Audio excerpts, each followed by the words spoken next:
Husam Zomlot, welcome to Hardtalk. Husam, I want to start with something personal. Your family is from the south of Gaza.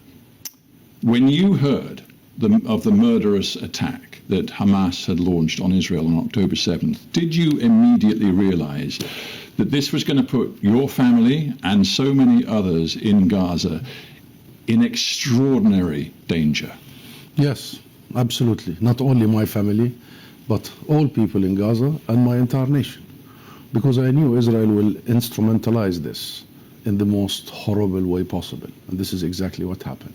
Trying to link Hamas to the Palestinian people, and then link Hamas to ISIS, then linking the Palestinian people to ISIS in preparation for this horror we are witnessing right this moment. Well, surely the linkage Israel was making and was bound to make was between Hamas and unbelievable levels of barbarity and violence, and what they had to do was commit to destroy Hamas. We have to listen to what the Israeli officials and politicians and fanatics have been saying for years, including Netanyahu.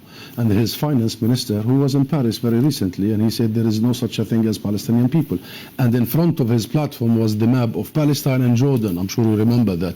We have to believe Netanyahu when he goes to the UN and has a map that does not include any Palestinian presence. The entire historic Palestine is for him Israel. We have to believe the defense minister when he says Palestinians are simply human animals.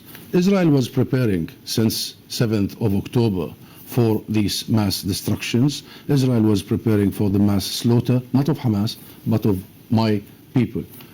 2,800, already 100 were killed until you got the last update, and the numbers will rise. 1,000 of those 2,800 are children. 1,000 are still under rubble. Yes, and I want to get to your personal experience in a moment, but what you just said will sound to Israeli ears, and many others, frankly, as a perversion of what happened on October 7th. October 7th, Hamas launched a surprise, an unprecedented attack, which killed more than 1,400 Israelis, many of them children, some of them babies. You know that, I know that. In terms of human empathy, can you not understand what that has done to Israel, to its people, to the feelings of not just grief and loss, but of rage that have ensued? Hamas is a political militia group. We are the Palestinian government and representative. The PLO is the sole legitimate representative of the Palestinian people. Wait, Stephen. Sorry, when you ask, let me answer, please. Give me time to answer. You cannot equate that with a government that you recognize that is a member of the United Nations, that is Israel, with a group. Do not equate that. And from day one, I have been asked this question about condemnation, and we are very clear. We have said, not the 7th of October, for 30 years, that we do not condone violence on all sides, particularly civilians. Our position has been clear, and since the 7th of October, 22 Arab states governments, including my government, condemned the targeting of civilians from all sides. You know what is missing in there? The Israeli condemnation of the atrocities, not only since the 7th of October, but for the last 106 years. I want to talk personal. I want to talk what is actually happening, because it is important. So I want to know, for your family, some of whom were killed in the bombardment of the last 10 days, what is happening to your family today? Because we must talk about the humanitarian situation in Gaza today. So what is happening right now? I know you speak to family every day, almost every hour. What is happening is almost like they are living a horror movie of standards out of your own imagination. Horror. A part of my extended family were wiped out just at the beginning of the Israeli onslaught and bombardment. My cousin, her husband, her two children, other two children, twin, 2.5 years old, both of them have been in intensive care. I learned last night that one of them lost his life.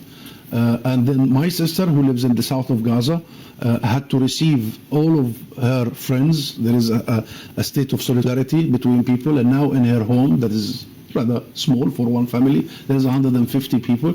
This is what Gaza is living now. Gaza is living millions. There are questions, very real questions, facing all of the people in Gaza and those who are actors in this diplomatic as well as military arena.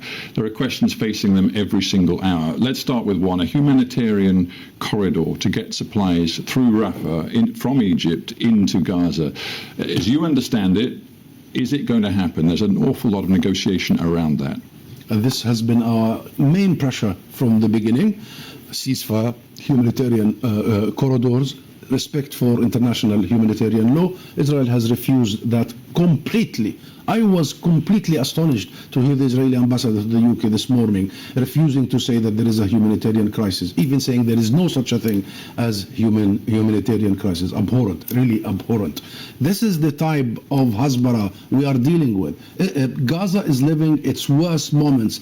And you know what? The starting point, the bar was very low. You know what has been happening to Gaza over a long period of time. One of the most pressing humanitarian crises in Gaza is the fact that up to 150, some say up to almost 200 Israeli captives are being held by Hamas gunmen inside Gaza in subterranean tunnels. Do you now, representing the Palestinian Authority, which at the beginning of this conversation you claimed was still the voice of the Palestinian people, are you prepared to say here and now those people, those captives, must be released without precondition? I am prepared to tell you that we want to see all captive and hostages released immediately, and their safety must be kept. Yes, of course. We stick to our commitment under international law, and we want that to happen. All those. But we also have... So, hang on. When you say all, you are clearly implying that there should be a deal between the Palestinian prisoners held and Israeli prisoners. Deal or no deal, Israel has been rounding people illegally. There are many who are there for years without trial or charge. There are children. There are children. There are women. People. Yes. And there are women being held in tunnels under Gaza's a day. Do you call upon those who hold them to release them without condition now? Rules, international rules must be applied here. Okay? And we have been calling for the Red Cross, who should be negotiating this, to come in. Israel has blocked the Red Cross. We have been calling for third parties to come in. Egypt has been pressuring to open the crossing for humanitarian aid. We want the full force of the international community to sort your questions right now. But international law is very clear. You know, Israel has been taking 2.3 million Palestinians in Gaza hostage for 16 years. So please, let's not discuss hostages. This is a moment when the world help both sides come to the right conclusions. Let's not discuss hostages is not a position which is going to win you a single new ear, new audience in Israel. How can you say let's not discuss hostages? Rights of hostages have to be respected. From day one, I, and I think all those I represent, have been clear that they must be kept safe, that they should return safely. This is our culture, this is our policy, this is our belief. You tell me, what option does Israel have but to seek and deliver the complete destruction of Hamas after what has happened? Israel is not after that. Look, tell me what option it has but to seek Hamas's elimination. Ask them that question. Israel has, I'll tell you what is the real option Israel has to eliminate its illegal occupation. You know, your moral compass, you and I look at you as an international mainstream media, is almost located like a snapshot on the 7th of October. Your moral compass needs to be located since 1917, 106 years ago, when this country, Britain, issued the Balfour Declaration denying us nationhood and peoplehood, when they turned us into non-Jewish minorities in our homeland. We were, Stephen, look at me, we were 96% of the population, owning 98% of the land, and we were turned into non-Jewish population that did not even arrive yet. They were about to immigrate to Palestine. Yeah, and then the greatest of respect, then the moral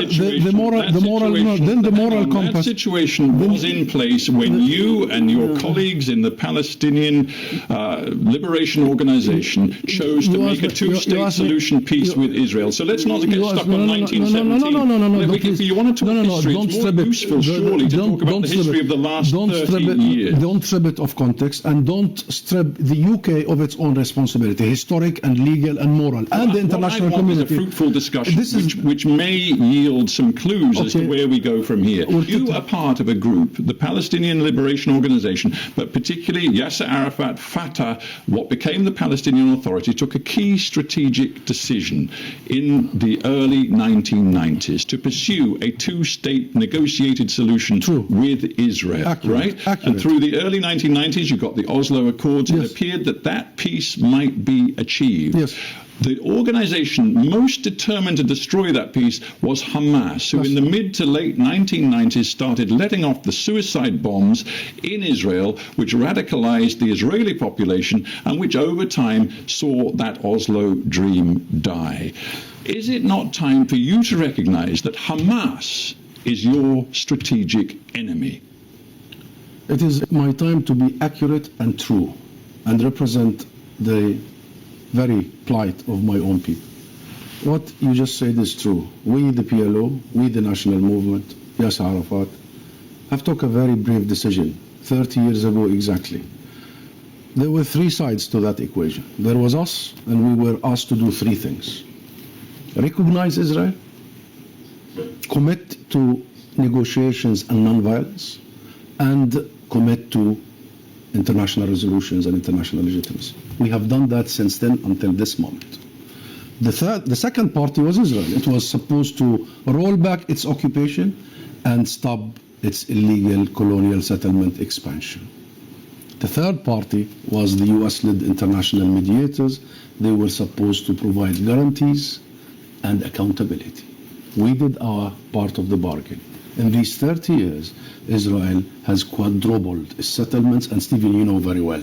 You are very well read and you follow the situation. What has devastated the prospects of a solution based on international legality was Israel's colonial expansion, to take as much of the land with as less of the people. Because you are also following this very closely from many different perspectives, you know that I talk to Israeli politicians, have done in the last week, and asked them very tough questions about precisely the sorts of policies that you've just alluded to. But right now, with you, my responsibility, I believe, is to talk about your relationship with Hamas. I asked you if you saw Hamas as an enemy. Let me just quote to you something that Ismail Haniyeh, political chief of Hamas, said from, it has to be said, the safety of Doha, Qatar, after the October 7th attack. He said, "We are now in the ultimate jihad, the outcome of which can only be victory or martyrdom."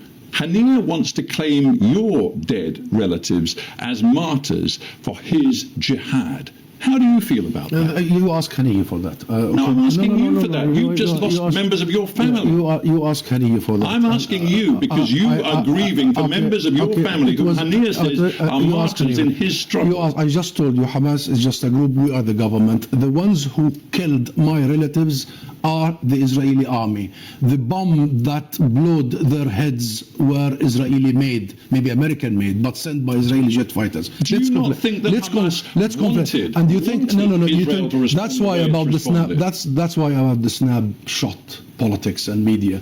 You think my relatives have just been killed only the last week? They've been killed over 100 years by the same weapons, by the same instigate. Hamas was created only 20, 30 years ago. Let's not reduce everything and blame everything on just some group here or there. This is unfair, Stephen, and it doesn't give justice to the people I lost.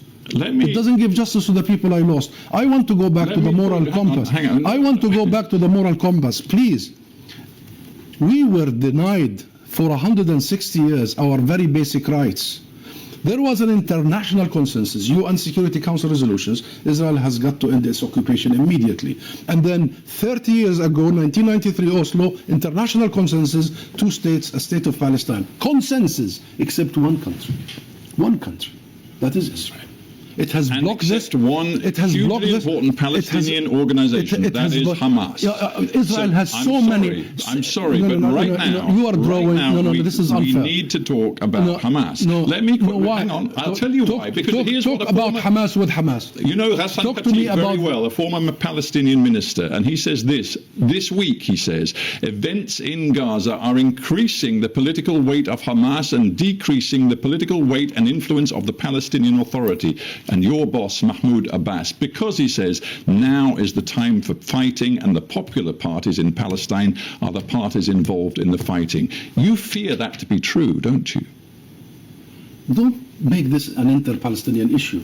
We are united as a people. Forget about these factions. But you're not united we are. Because I do not believe no, we are. I do not believe that you, Husam Zomlot, think that the murderous attack in Israel on October 7th was justifiable, was right. I simply don't believe you think that. No, I just told you we condemn the targeting of civilians from all sides. And I told you very clearly that 22 states with us have done so. The entire region. The missing from that condemnation and responsibility and commitment is from Israel. So you're asking the wrong people, the wrong questions, Stephen, and not only you, the entire international media, the wrong questions. And why don't you ask me about the Kahanist groups in Israeli government now that you recognize and you legitimize and you celebrate and you want to have the unequivocal support for them all the time? Why don't you ask me about Ben Gvir, who has been handing weapons to Israeli civilians over the last week? Machine guns. Why don't you ask me about Smotrich, who published publicly a paper calling for Palestinians to choose between three options publicly? Either we accept being slaves in our own land, or we leave en masse, as they are doing in Gaza, attempting at mass expulsion. And the third option, he says it, you are going to get killed. So ask me about those people. And you know what? Those people are in government. Hamas is not in government. If I may ask you a question, it is actually about what's happening in the West Bank, because it is deeply alarming. You've alluded to the very far right-wing nature of many of the cabinet ministers in Netanyahu's government. What we have seen this year is an unprecedented level of violence, which has seen enormous numbers of Palestinians, more than ever before in that time frame, killed. In the last 10 days, we've seen 55 Palestinians killed in the West Bank and in East Jerusalem. The question for you in the Palestinian Authority is, can you keep a lid on the tension and the violence, which is so clearly on the brink of something so much worse in the West Bank? If the world, particularly Western powers, take their responsibilities seriously, if they implement what they created, the rules-based, world order, we will be fine. If they curb this government of fanatics, and you're absolutely right, we are very concerned about what is happening in the West Bank. There has been numerous accounts of settler violence, settler militias, and you've seen what has been happening over the last few months. That's why I keep talking about the snapshot, this murderous militias, settler militias in Hawara, in Nablus, in Hebron, in Khalil, in Ramallah, everywhere, in Jerusalem. You at the beginning of this year, in the Palestinian Authority, you have had a degree of security cooperation and coordination with Israel. That's now ended. But we know that there are armed Palestinian militants in many Palestinian towns and cities across the West Bank. I just ask you one more time, is the PA right now determined to try to control levels of violence in the West Bank? The PA is determined on one thing now, to protect its own people. That's our task. That's our mission. That's why we are there, to protect our people by all means possible. And our most significant way of doing so is by bringing the world to take up its own responsibility. We are in a 24-hour conversations with all leaders. All our diplomatic corps are engaging right now, and our main mission is to protect our people. This is not the time to talk about this. But you've just said about armed struggle just now.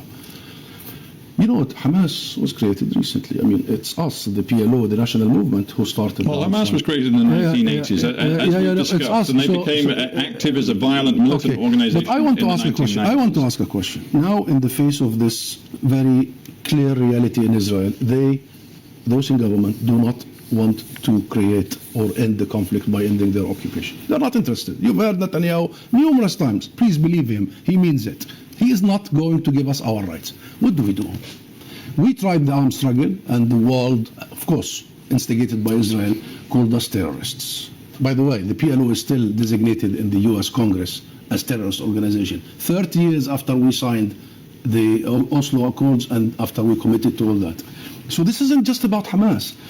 Then we move to popular peaceful resistance and international activism. joining the UN, joining the ICC, joining the ICJ, as you remember, trying to bring some accountability. That is called diplomatic terrorism to the Israelis. And then when our peaceful demonstrators go to protest the Israeli occupation and colonization and besiegement and apartheid, they are shot and killed under the pretext they are violent activists. And when your people come out in the streets by the thousands like last Saturday, they are called anti-Semites. And when even many Jewish people, freedom-loving Jewish people, support the cause of Palestine, they are called self-hating Jew. Stephen, you are a veteran. We are a veteran. What do we do? What rights do we have? Do we have rights? Do we have the right? I want to longer term in a final question, which you are very free to answer. Do we have the right to defend ourselves? Do we have the right to resist these illegalities? And what are these rights? I want the world to tell us. Listen, so we stick. If I may, let's ask why the Palestinian people are always made to be the exception to every rule. Why Israel is always made to be above all of our rules. This is the real conversation. Why is the Prime Minister here? Sam, you're here actually to answer my question. So let me try one last question. You've been a diplomat for a long time, particularly focused on making the Palestinian case in Western capitals. Does it not strike you that if, as an outcome to this terrible violence that we are seeing today, that Hamas is effectively taken out of the game, the arena, it may be that there could, in the long run, be the space, finally, to talk about a peace between those two peoples, Palestinians and Israelis, who share this small chunk of land between the Jordan River and the Mediterranean Sea. Getting rid of Hamas can help, can it not? What we need to get rid of and then leave Hamas to the Palestinian people, because you cannot defeat ideologies with bullets, as Israel is trying to do, and rockets. They will end up in the bare bodies of babies, these rockets. You defeat ideologies in the ballot, not the bullet, the ballot box. And I assure you the Palestinian people will deliver their verdict, because they do not want to see except a government that will build up, that will send them to prosperity, give them opportunities. However, to get there, the first condition is that Israel ends its occupation. We need to ensure international humanitarian law now is applied at full and equally. Think of Ukraine. We need to make sure that accountability happens so this is not repeated. Atrocities have been committed against the Palestinian people long before Hamas was created. Thirdly, we need to implement international resolutions, not negotiate them. And I believe, as you do, this could serve as a wake-up call, as an alarm, that there is no way you can bypass the legitimate rights of the Palestinian people, and there is no way you can repeat a second Nakba. And we have to end there, but Husam Zomlot, I thank you very much for joining me on Hard Talk. Thank you.